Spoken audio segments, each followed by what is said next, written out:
ಸಚಿವ ಜಮೀರ್ ಅಹಮದ್ ಹಾಗೆ ಕೆಜಿಎಫ್ ಬಾಬು ಹಣದ ವ್ಯವಹಾರಕ್ಕೆ ಸಂಬಂಧಪಟ್ಟ ಹಾಗೆ ಕೆಜಿಎಫ್ ಬಾಬು ಅವರನ್ನ 3 ಗಂಟೆಗಳ ಕಾಲ ಲೋಕ ವಿಚಾರಣೆಯನ್ನ ಮಾಡಿದೆ. ಮನೆ ಖರೀದಿ ಅಂತ ಜಮೀರ್ಗೆ 3 ಕೋಟಿ ಕೊಟ್ಟಿದೆ ಅಂತ ಇದೇ ಸಂದರ್ಭ ಲೋಕಾಯುಕ್ತ ವಿಚಾರಣೆ ಸಂದರ್ಭ ಕೆಜಿಎಫ್ ಬಾಬು ಹೇಳಿದ್ದಾರೆ. ನಮ್ಮ ಪ್ರತಿನಿಧಿ ಶಾಂತಮೂರ್ತಿ ಕೆಜಿಎಫ್ ಬಾಬು ಅವರನ್ನ ಮಾತನಾಡಿಸಿದ್ದಾರೆ. ಈ ಸಂದರ್ಭ ಅವರೇನು ಹೇಳಿದ್ರು ಬನ್ನಿ ನೋಡೋಣ. ಜಮೀರ್ ಅಹಮದ್ ಅವರಿಗೆ ಹಣ ವರ್ಗಾವಣೆ ಪ್ರಕರಣ ಇವತ್ತು ಲೋಕಾಯುಕ್ತದ ಮುಂದೆ ಹಾಜರಾಗಿದ್ರಿ. ಏನೆಲ್ಲ ವಿಚಾರಗಳು ಚರ್ಚೆ ಆಯಿತು, ಯಾಕೆ ಕರೆದಿದ್ರು ಅಂತ?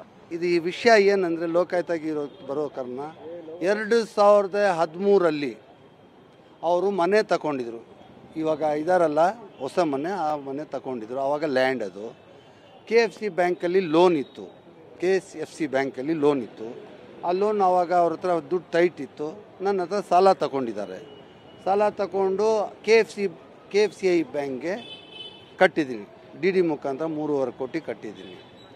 ಅದೇ ಟೈಮಲ್ಲಿ ನಸೀರ್ ಅಹಮದ್ ಸಾಹೇಬರು ಪೊಲಿಟಿಕಲ್ ಸೆಕ್ರೆಟ್ರಿ, ಅವ್ರಿಗೂ 3 ಕೋಟಿ ಅವ್ರಿಗೂ ಕೊಟ್ಟಿದ್ದೆ. ಅದು ವಾಪಸ್ ಬಂದಿಲ್ಲ. ಅದ್ರ ಬಗ್ಗೆನೂ ಇವತ್ತು ಕೇಳಿದ್ರು. ಅದಕ್ಕೆ ಇಬ್ಬರು ನನಗೆ ಅಣ್ಣನ ಥರ, ಜಮೀರ್ ಅಹಮದು ಅಣ್ಣನ ಥರನೇ, ನಸೀರ್ ಅಹಮದು ಅಣ್ಣನ ಥರನೇ.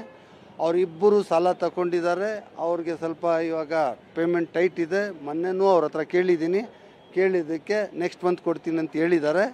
ಆ ದುಡ್ಡು ವಾಪಸ್ ಬರುತ್ತೆ.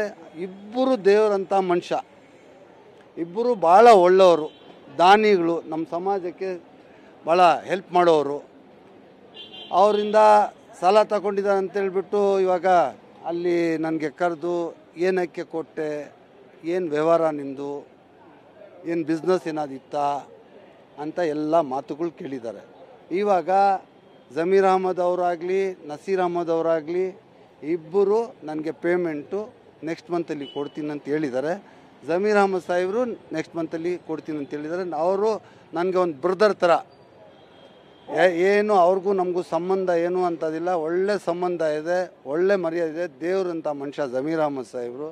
ಅವರು ನನಗೆ ನೆಕ್ಸ್ಟ್ ಮಂತ್ ಪೇಮೆಂಟ್ ಕೊಡ್ತೀನಿ ಅಂತ ಹೇಳ್ತಾರೆ. ಅವ್ರ ಪೇಮೆಂಟ್ ಕೊಟ್ಟರೆ ಈ ಕೇಸಸ್ ಎಲ್ಲ ಕ್ಲೋಸ್ ಆಗುತ್ತೆ. ಇದು ಡೆಲ್ಲಿ ಇಡಿಯಿಂದ ಕೇಸ್ ಡೆಲ್ಲಿ ಇಡಿಯಲ್ಲಿತ್ತು. ಅಲ್ಲಿಂದ ಇವಾಗ ಇಲ್ಲಿ ಲೋಕಾಯುಕ್ತಗೆ ಲಾಸ್ಟ್ ಇಯರು ಟ್ರಾನ್ಸ್ಫರ್ ಆಗಿದೆ. ಅಲ್ಲಿ ಮುಗೀತು, ಡೆಲ್ಲಿಯಲ್ಲಿ ಮುಗೀತು. ಇವಾಗ ಲೋಕಾಯುಕ್ತದಲ್ಲಿದೆ. ಲೋಕಾಯುಕ್ತದಲ್ಲಿ ಇವಾಗ ಈ ಸ್ಟೇಟ್ಮೆಂಟ್ ಆದಮೇಲೆ ಇಲ್ಲೂ ಏನು ತೀರ್ಮಾನ ಮಾಡ್ತಾರೆ ಅದು ಗೊತ್ತಿಲ್ಲ. ಕ್ಯಾಮ್ರಾ ಪರ್ಸನ್ ಅಶೋಕ್ ಜೊತೆ ಶಾಂತಮೂರ್ತಿ, TV9 ಬೆಂಗಳೂರು.